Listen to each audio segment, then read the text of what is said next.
회개하고 예수께로 나아갑니다. 낭패와 실망 당한 뒤에 예수께로 나아갑니다. 교만한 마음을 내버리고 예수께로 나아갑니다. 죽음의 길을 벗어나서 예수께로 나아갑니다. 주님, 저희가 참 생명을 얻기 위하여, 그리고 단지 서바이벌 하는 데서 그치지 않고 저희가 풍성한 생명을 누리기 위하여 주님 앞으로 나아갑니다. 주님, 이 모든 것들을 방해하는 저희들에게 있는 참 죄와 죄악들과, 그리고 악한 것들과 저희의 연약함들과 허물들과 또한 세상과 사탄의 당김들이 있습니다. 하나님 아버지, 우리를 불쌍히 여겨주시고 우리가 오직 주께로 나아갔을 때에 이 모든 것들을 참으로 온전히 해결하실 수 있는 주님 앞에 나아갔을 때에 저희의 마음이 위로받도록 하시고, 단지 위로받고 끝나는 것이 아니라 돌이켜야 할 것들을 깨달으며 주님 앞에 회개하게 하시고, 또한 어떻게 나아가야 할지에 대해서도 저희가 알 수 있도록 하여 주셔서 주님께서 지속적으로 그리스도를 닮아가는 우리의 삶이 될 수 있도록 은혜 베풀어 주시기를 간절히 간구드립니다. 사랑하는 아버지 하나님, 우리의 마음 가운데 온전히 오늘도 함께하여 주셔서 우리가 말씀 앞에 이러한 마음으로 왔사오니 주님께서 친히 말씀하여 주시고 우리로 주의 말씀을 듣게 하여 주시고 그 안에서 주님과 함께 대화하며 변화되는 것들을 경험하도록 하여 주시옵소서. 예수님 이름으로 기도드렸습니다. 아멘. 네, 호세아 13장입니다.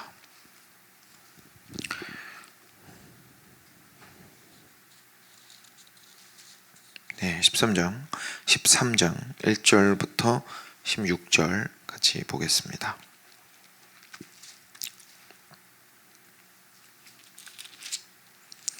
네, 14장까지 있어서 내일 보게 되면 이제 끝나게 되는데요. 13장 1절부터 16절 같이 교독하겠습니다. 제가 먼저 한 절 읽겠습니다. 에브라임이 말을 하면 사람들이 떨었도다. 그가 이스라엘 중에서 자기를 높이더니 바알로 말미암아 범죄함으로 망하였거늘. 이제도 그들은 더욱 범죄하여 그 은으로 자기를 위하여 우상을 부어 만들되 자기의 정교함을 따라 우상을 만들었으며 그것은 다 은장색이 만든 것이거늘 그들은 그것에 대하여 말하기를 제사를 드리는 자는 송아지와 입을 맞출 것이라 하도다. 이러므로 그들은 아침 구름 같으며 쉬 사라지는 이슬 같으며 타작마당에서 광풍에 날리는 쭉정이 같으며 굴뚝에서 나가는 연기 같으리라. 그러나 애굽 땅에 있을 때부터 나는 내 하나님 여호와라. 나밖에 내가 다른 신을 알지 말 것이라. 나 외에는 구원자가 없느니라. 내가 광야 마른 땅에서 너를 알았거늘 그들이 먹여준 대로 배가 불렀고 배가 부르니 그들의 마음이 교만하여 이로 말미암아 나를 잊었느니라. 그러므로 내가 그들에게 사자 같고 길가에서 기다리는 표범 같으니라. 내가 새끼 잃은 곰같이 그들을 만나 그의 염통 거풀을 찢고 거기서 암사자같이 그들을 삼키리라. 들짐승이 그들을 찢으리라. 이스라엘아, 내가 패망하였나니 이는 너를 도와주는 나를 대적함이니라. 전에 내가 이르기를 내게 왕과 지도자들을 주소서 하였느니라. 내 모든 성읍에서 너를 구원할 자 곧 내 왕이 이제 어디 있으며 내 재판장들이 어디 있느냐. 내가 분노함으로 내게 왕을 주고 진노함으로 패하였노라. 하나님의 불의가 봉함되었고 그 죄가 저장되었나니 해산하는 여인의 어려움이 그에게 임하리라. 그는 지혜 없는 자식이로다. 해산할 때가 되어도 그가 나오지 못하느니라. 내가 그들을 스올의 권세에서 속량하며 사망에서 구속하리니 사망아 내 어디 있느냐. 스올아 내 멸망이 어디 있느냐. 뉘우침이 내 눈앞에서 숨으리라. 그가 비록 형제 중에서 결실하나 동풍이 오리니 곧 광야에서 일어나는 여호와의 바람이라. 그의 근원이 마르며 그의 샘이 마르고 그 쌓아둔 바 모든 보배의 그릇이 약탈되리로다. 사마리아가 그들의 하나님을 배반하였으므로 형벌을 당하여 칼에 엎드러질 것이요 그 어린아이는 부서뜨러지며 아이 벤 여인은 배가 갈라지리라. 아멘. 네, 계속해서 하나님께서 이스라엘 백성들을 이제 책망하고 계신 내용입니다. 네, 여기에서 크게 오늘은 두 가지 내용이 좀 눈에 띄죠. 첫 번째는 이스라엘 백성들이 만들었던 우상에 대해서 하나님께서 책망을 하고 계시고요. 그리고 두 번째로 한 9절부터 보시면 거기에는 하나님께서 이제 왕을 이스라엘 백성들이 왕을 달라고 해서 하나님께서 왕을 주셨는데 왕들과 그리고 백성들이 함께 하나님을 배신한 것에 대해서 이야기를 하시고 있습니다. 그러니까 하나님께서 그냥 무작정 진노하시거나 무작정 이스라엘 백성들을 향해서 막 혼내키시거나 그러시는 것이 아니라 굉장히 구체적인 내용을 가지고 있고, 그리고 이스라엘 백성들에게도 그것들을 정확하게 말씀을 해주시고 있는 거죠. 그냥 어느 날 갑자기 이렇게 벌을 내리시는 것이 아닌 거죠. 이 당시에 믿었던 다른 신들을 한번 생각을 해보시면, 뭐 이제 지금 우리 시대에 와서는 다른 고등 종교들이 좀 있기는 합니다만, 이제 그런 토속 종교라든지 이렇게 그냥 고대 시대에 우상 만들어 가지고 기우제 지내고 이렇게 풍요로움에 대해서 이렇게 기원하고 막 자기들끼리 숭배하고 우상 숭배하고 경배할 때에도 이상한 막 말도 안 되는 의식들을 가지고 하고, 그러니까 인간적인 그냥 눈으로 봐도 저건 좀 너무 비도덕적이고 저게 말이 되나 싶은 모습으로 막 예배하고 이랬던 사람들을 한번 생각을 해보신다면, 사실 그 사람들은 어떤 방식으로 접근을 한 거냐면, 갑자기 안 좋은 일이 발생을 하면 그 안 좋은 일을 해석하기 위해서 하나님 앞에 나아갔습니다. 이해가 안 되거든요. 왜 갑자기 이런 일들이 왔었는지에 대해서. 근데 사실 하나님께서는 항상 선지자를 보내셔서 명확하게 깨우쳐 주셨습니다. 그러니까 지금 호세아가 시점이 이스라엘이 다 망하고 나서가 아니라는 걸 저희가 기억할 필요가 있습니다. 그러니까 지금 하나님께서 계속 막 무서운 말씀을 엄청 많이 주시는데, 내가 너희를 찢을 것이다, 막 버릴 것이다, 이런 얘기 하시는데 아직 안 버리셨습니다. 아직 안 버리셨어요. 그러니까 이 말씀을 하신 의도를 저희가 알아야 되는 거죠. 그러니까 이렇게까지 말씀하시는 이유는 버리실 거니까, 하나님 나 버리시나 보다 하고 포기하라는 게 아니라, 그죠? 포기하라는 게 아니라 돌이키라라는 말씀을 하시고 싶어서 미리 앞서가서 선지자들을 통해서 앞일들을 말씀해 주시고 하나님께 돌아오라고 말씀하시는 것을 저희가 좀 기억을 할 필요가 있습니다. 그러다 보니까 이들이 잘못하고 있는 항목들에 대해서 굉장히 명확하게 하나님께서 드러내시죠. 그냥 단순하게 일단 벌을 내리고 니들이 내가 왜 화났는지 한번 맞춰봐라, 이게 아닌 거죠. 그럼 말씀으로 들어가서 같이 보겠습니다. 13장입니다. 에브라임이 말을 하면 사람들이 떨었도다. 그가 이스라엘 중에서 자기를 높이더니 바알로 말미암아 범죄함으로 망하였거늘 이라고 하는데요. 먼저 이스라엘의 문제를 교만함으로 이야기를 하시고 있습니다. 그런데 스스로를 이렇게 굉장히 잘 나가고 높였는데, 그러면서 그것을 즐기고 있었는데 결국은 바알로 인하여서 범죄하였고 망하게 되었다라는 내용이고요. 구체적인 내용이 이제 2절부터 나옵니다. 이제도 그들은 더욱 범죄하여 그 은으로 자기를 위하여 우상을 부어 만들되 자기의 정교함을 따라 우상을 만들었으며 그것은 다 은장색이 만든 것이거늘 그들은 그것에 대하여 말하기를 제사를 드리는 자는 송아지와 입을 맞출 것이라 하도다. 이러므로 그들은 아침 구름 같으며 쉬 사라지는 이슬 같으며 타작마당에서 광풍에 날리는 쭉정이 같으며 굴뚝에서 나가는 연기 같으니라. 이스라엘 백성들이 그 여로보암 때부터 시작해서 금송아지를 만들었습니다. 모세를 통해서 이스라엘 애굽에서 출애굽한 이후에만 만든 것이 아니라 이제 여로보암이 마치 그것을 따라한 것처럼 송아지를 만들었고 그것을 이제 경배를 하게 되었는데요. 여기에서 굉장히 계속 강조가 되고 있는 것들은 결국은 어떤 재료로 만들었고 누가 만들었고 어떻게 만들었는지에 대해서 계속 나오고 있습니다.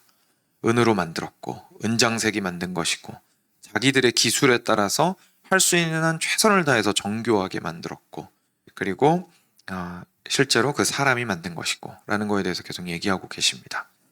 결국 무슨 얘기를 하고자 하시는지 너무 명백하죠. 하나님께서는 아무의 지음도 받지 않으신 분이십니다. 하나님만이. 그런데 지금 이스라엘 백성들이 경배하고 있는 이 신상은 너무 확실하게 어디서부터 와서 무엇으로 만들었고 어떻게 만들었는지가 너무 뻔한 거예요. 그래서 최선을 다해서 만들었겠지만 결국은 사람이 만든 건데 그 사람이 만든 것을 너희가 경배하고 있구나라고 하나님께서 말씀을 하시는 겁니다. 저희가 좀 눈여겨보고 싶은 것은 그 다음 부분인데 바로 3절에 같이 읽었던 것처럼 이러므로 라고 되어 있습니다. 그러니까 너희들이 이런 우상을 만들었으므로 그들은 아침 구름 같으며 쉬 사라지는 이슬 같으며 타작마당에서 광풍에 날리는 쭉정이 같으며 굴뚝에 나가는 연기 같으리라. 다시 말해서 지금 이 우상들이 아무런 생명도 없고 시작과 끝도 결국은 사람 수준에서 충분히 컨트롤이 가능한 뭐 고장나 이렇게 무너지면 보수도 되고요. 그죠? 뭐 어디 부분이 좀 쪼개졌으면 갖다 붙일 수도 있고 하나 더 만들 수도 있고 색깔도 바꿀 수도 있고 제가 원하는 대로 이 신상을 바꿀 수 있는 그 정도 수준의 신을 섬기다가 보니까 그러므로 그런 신을 섬기다 보니까 결국 이스라엘 본인의 인생이 바람에 날리는 쭉정이 같고 쉬 사라지는 이슬과 같고 그죠? 아침 구름 같고 쉬 사라지는 이슬 같고 광풍에 날리는 쭉정이 같고 굴뚝에 나가는 연기같이 본인의 인생이 아무런 의미가 없어져 버리고 허무해져 버렸다라고 말씀하시는 겁니다. 이것이 저희가 우상과 하나님 사이에서 많은 오해를 할 때에 꼭 말씀으로 돌아가야 하는 큰 이유입니다. 왜냐하면 저희는 저희의 마음밖에 모릅니다. 우리 마음을 가지고 무언가를 붙들고 움켜쥐고 있습니다. 예를 들어서 근데 하나님께서 그걸 우상이라고 하시는 걸 어느 날 깨달았어요. 근데 그때는 무슨 생각이 드냐면 내가 좋아하는 걸 뺏어가는 하나님이라는 생각이 먼저 드는 겁니다. 내가 좋아하는 걸 뺏어가는 하나님. 제 어린아이들이 간식을 막 먹다가 엄마 아빠가 밥 먹어야지 라고 했는데 말을 안 들으니까 손에 꽉 쥐고 있던 초콜릿을 이렇게 억지로 펼쳐가지고 뺏어가죠. 그리고 밥을 먹으라고 혼내키고 앉혀가지고 밥을 먹입니다. 이 아이의 마음 가운데 엄마를 향한 아빠를 향한 분노가 막 올라오죠. 이유가 뭐냐면 내가 좋아하는 거 뺏어갔으니까요. 그죠? 내가 좋아하는 거 뺏어갔으니까. 근데 저희가 생각할 때에 우리가 좋아하는 것과 하나님께서 원하시는 것이 있을 때 하나님께서는 내가 원하는 것을 뺏어가셨다라고 생각하기가 쉽습니다. 그런데 오히려 그 우상을 다시 말해서 하나님 이외의 것을 그렇게 움켜쥐고 섬기고 있을 때의 결과는 결국 우리의 인생이 무의미해지고 공허해지고 정말 시작점과 목적지가 굉장히 희미해지고 모호해지면서 인생 전체가 힘이 없어지는 것에 대해서 우리가 알지 못하는 거죠.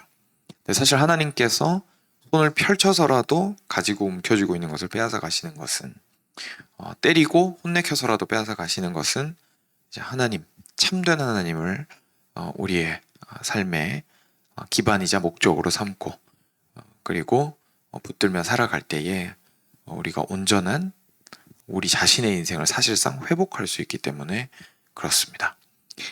그래서 그 사실을 저희가 오늘 앞부분의 우상에 대한 부분에서 깊이 있게 묵상해 볼 필요가 있습니다. 그래서 하나님께서는 이제 자신이 누구신지를 다시 한 번 더 확인해 주십니다. 4절입니다. 그러나 그러니까 우상이랑 다르다는 얘기죠. 그러나 애굽 땅에 있을 때부터 나는 너의 하나님 여호와라. 나밖에 내가 다른 신을 알지 말 것이라.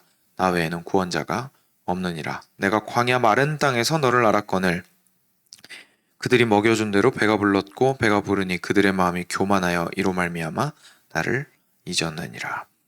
하나님께서 말씀하시는 거죠. 하나님께서 얘들아 내가 지금 갑자기 나타나서 너네한테 왕노릇하는 게 아니다. 애굽 땅에 있었을 때부터 아직 너희들이 노예일 때부터 너희들은 바로 밑에 있어서 바로 때문에 너희들의 인생이 괴롭다고 생각할 때부터 사실은 나는 너희 하나님이었다. 그리고 너희들을 그래서 이끌어냈고 그 이후에 모든 길들을 인도하여 여기까지 온 여호와 하나님이다. 나의 신실함을 보고 나의 능력과 지혜를 보고 내가 너희보다 큰 존재라는 사실을 깨닫고 모든 것을 준 것은 결국 나라는 것을 깨닫고 얼른 나한테 돌이켜라 라고 하나님께서 말씀하시는 거죠. 근데 그때 하나님께서 애굽 땅에서 내가 너희를 인도하여 낸 하나님 여호와다라고 하신 이 말씀은 결국 십계명 제1계명입니다. 그죠? 십계명 제1계명입니다. 너희 나 외에는 다른 신을 내게 두지 말지니라 라고 말씀하셨던 그 제1계명을 다시 한번 기억하게 하시는 거죠. 십계명 제1계명이 무너지면 그 뒤에 2계명부터 10계명까지는 아무런 쓸모가 없습니다. 하나님께서 우리의 왕이 되시고 참 신이시다라는 사실을, 그리고 우리와 언약을 맺으신 나의 하나님이시다라는 사실을 우리가 믿지 않는다면 정말 두 번째부터 10번째 계명은 뭐 말할 필요가 전혀 없는 거죠. 우리가 하나님한테 1계명은 엉망으로 생각하고 지키면서 6계명부터 10계명까지 내 부모를 공경하라, 간음하지 말라, 살인하지 말라, 내 이웃의 소유를 탐하지 말라, 막 이런 거 들고 와가지고 하나님 저 이런 거 잘 지켰는데요 라고 얘기를 하면 물론 그것을 하나님이 없이 잘 지킬 수도 없을 뿐더러 하나님은 제1계명은 어디 갔냐라고 물어보실 거라는 얘기죠. 그래서 하나님께서 오늘 이스라엘 백성들에게 야 너네 제1계명 어디 갔냐 라고 물어보시는 겁니다. 그런데 여기에서 하나님께서 너희는 나 외에는 다른 신을 내게 두지 말지니라 라는 그 말씀을 조금 비틀어서 말씀하셨습니다. 다시 보시면 4절에 뭐라고 하시냐면 중간에 나밖에 내가 다른 신을 알지 말 것이라 나 외에는 구원자가 없느니라 라고 표현하십니다. 우리가 알다라는 것에 대해서 앞서서 짧게 이야기를 한 적이 있었습니다. 그래서 하나님께서 굉장히 강조해서 이 제1계명을 말씀하시는 거죠. 그냥 단순히 모시라라는 뜻이 아니다. 너희는 나 외에는 다른 신을 내게 두지 말라라는 것이 뭐 쳐다보지 말아라, 두지 말아라, 놓아두지 말아라 뭐 이런 뜻이 아니라 그들을 알지 말아라. 다시 말해서 그들과 상종하지 말아라. 상종하지 말아라. 왜냐하면 알다라는 것은 굉장히 깊이 있는 성적인 그 의미까지도 담고 있는, 부부 사이에 알다라는 의미이기 때문에 실제로 그 우상을 향하여서 자신의 인생을 내어놓고 그들에게 자신의 가치관을 내어놓고 세계관을 내어놓고 인생을 내어놓고 하지 말아라. 너희들이 그렇게 알아야 할 자는 오직 나 하나님뿐이다 라고 이야기하시는 겁니다. 이렇게 생각을 하면 결국 왜 그 기독교 신앙은 다신교가 불가능한지가 너무 명백하죠. 여러 신들 중에 하나님을 한 신으로 모시는 것은 애초에 불가능합니다. 저희는 하나님께서 굉장히 명백하게 내가 너의 유일한 신부다, 일부일처제다, 나랑 너는 일부일처제다 라고 말씀을 하시면서 네가 알아야 될 것은 나지 다른 신이 아니니 애초에 알 생각조차 하지 말아라 라고 말씀하시는 겁니다. 그래서 굉장히 하나님과의 배타적인 관계를 하나님께서 계속해서 말씀하고 계심을 저희가 볼 수가 있죠. 저희 그리스도인들의 삶을 돌이켜보자면 우리 인생 가운데서도 많은 우상들이 있습니다. 제가 여러 차례 좀 우리의 마음이 욕망이 있고 욕구가 있어서 계속 어떤 방향으로 가고 있다라는 표현들을 많이 최근에 드렸었는데 조금 그림이 그려지셨으면 좋겠는데요. 그 우상이라는 것은 결국 내 눈앞에 있지 않아도요, 알고자 하는 대상이 결국은 나에게 우상이 됩니다. 여기서 안다라는 건 물론 다시 말씀드리지만 좀 깊은 의미죠. 그러니까 정말로 아는 것에서부터, 그냥 머리로 아는 것에서부터 시작을 해서 계속 더 깊이 알아가서 정말로 내가 취하고 싶고 가지고 싶고 그것이 있으면 내가 만족할 것이다 라고 생각하는 것이, 모든 것이 우상이라고 이야기를 하고 있는 겁니다. 그러니까 내 눈앞에 딱 모셔다 놓고 내가 머리를 조아려야 우상인 것이 아닌 거죠.